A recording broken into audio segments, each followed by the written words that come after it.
Alright, so unfortunately, I'm going to preface this at the beginning of the video. This isn't going to be a very long one.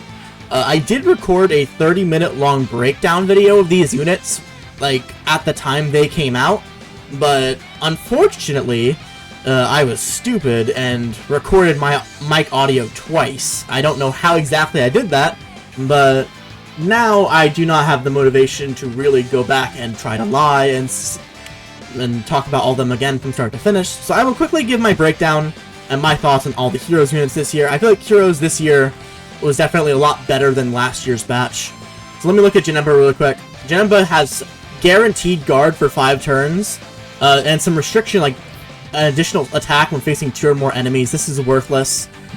He's restricted to the crossover category again. You only need 4 other crossover units besides himself to get his full stats buff. And he does get attack with attacks performed and defense with attack received.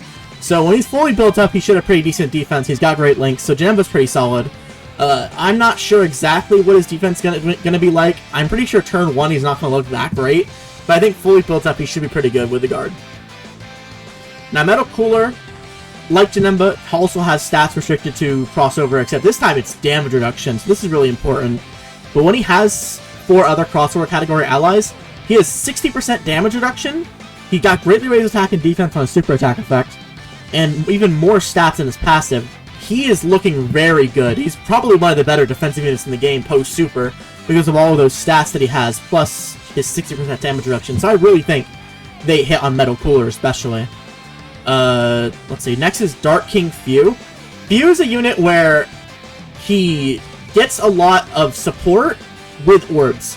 He creates STR orbs if you have 3 or more crossover category allies in the team, which might be a turnoff for some people, but I think at the end of the celebration it shouldn't be that hard. He's also giving baseline extreme class support. He's got decent stats. And with 5 STR key spheres or 5 rainbow key spheres, he's going to have 50% chance to dodge, up to 5 key, and up to 20% extra support added on to this. So he could potentially be a 50% extreme class allies attack and defense support with giving them 5 key as well and being a dodger. He's looking very strong. The only thing with him is that he might have issues where maybe you won't be able to pick up the orbs that he creates because he's probably going to be a floater. But outside of that, he should be pretty good. And I don't think the Heroes team is really going to struggle for key either. So you can probably just pick up like 1 orb with the slot 1 and 2 unit and he's pretty set. His link set's pretty alright, but I don't think you're going to activate these 2 links really on like regular villain teams, but on the Heroes team with, like, I don't know, Hearts, or maybe, like, Rebel, you can activate, like, Cool Judgment Brainiacs. So, he's got a lot of defense from Lynx, and I think he's really solid. Broly, I'm gonna be quick about it, he sucks. He gets stats, he gets additionals that are restricted when facing 2 or more enemies or fused fighters, he sucks.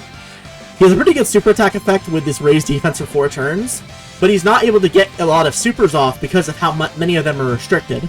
And I already checked the stats, the calcs for what these numbers look like, and he's doing like 4 million attack stats. He's not great at all. He's got a pretty good link set with like Super Saiyan 4 units, but you're not going to run this guy, which is really unfortunate, honestly. I was really hoping for him to be good. We are going to get the Tech Super Saiyan 4 EZA Broly, so hopefully he's going to be okay. This Vegeta sucks, just like Broly.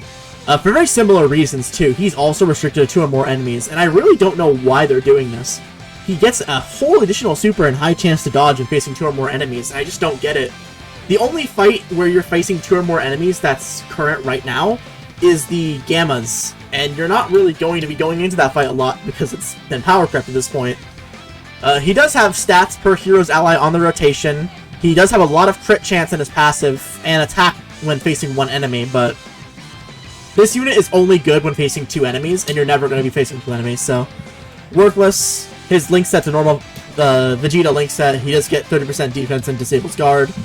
Pointless unit. I don't really get what they were going for with him. Rose is pretty strong. There is something funny that I do want to point out here. He does get a high chance to guard, and then he gets guaranteed guard when there are 3 or more crossover category allies in the team. Hey, Dokkan. Why couldn't you get this to Super Trunks? Why does Super Trunks have a high chance to guard with 3 allies? Why doesn't he get guaranteed? Huh? Okay. Let me not talk about Super Trunks. 30% defense. He gets the guard. He gets an additional attack when facing a Goku. This is pointless. But he does have a transformation, and he transforms on the 5th turn, which is going to be pretty easy. It's not from his 5th turn, it's from the 5th turn in general. So if he starts turn 2 and you float him off, he's going to immediately transform into this full power state. So that's honestly not a bad transformation condition in my opinion. And his transformation state has guaranteed guard and a bunch of stats. Start of turn, when attacking, and HP stats. He's I think on calcs he's doing like 13 million attack stats, and he has an additional super right here. So you're getting his base super, you're getting this additional super, and you're gonna get his hidden potential super. He does also get another super when against Super Saiyan Blue enemies, but you're not getting this. This is pointless.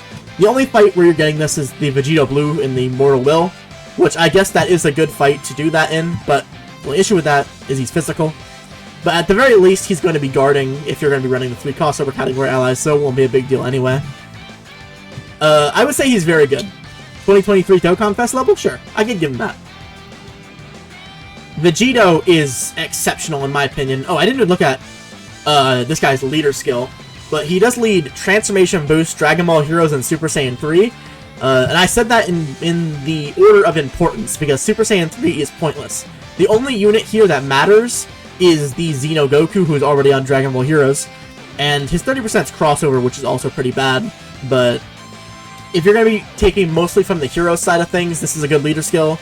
If you're going to take from Transformation Boost, unfortunately 30% is not going to be hitting a lot of those units. Now for Vegito, he has Giant 8 power and Fused Fighters with heroes, and then he also has the crossover as well. This gets Forku on the team, but the only thing with getting Forku on this team is, again, he's not getting the 200%. And Forku is a unit who really needs the stats.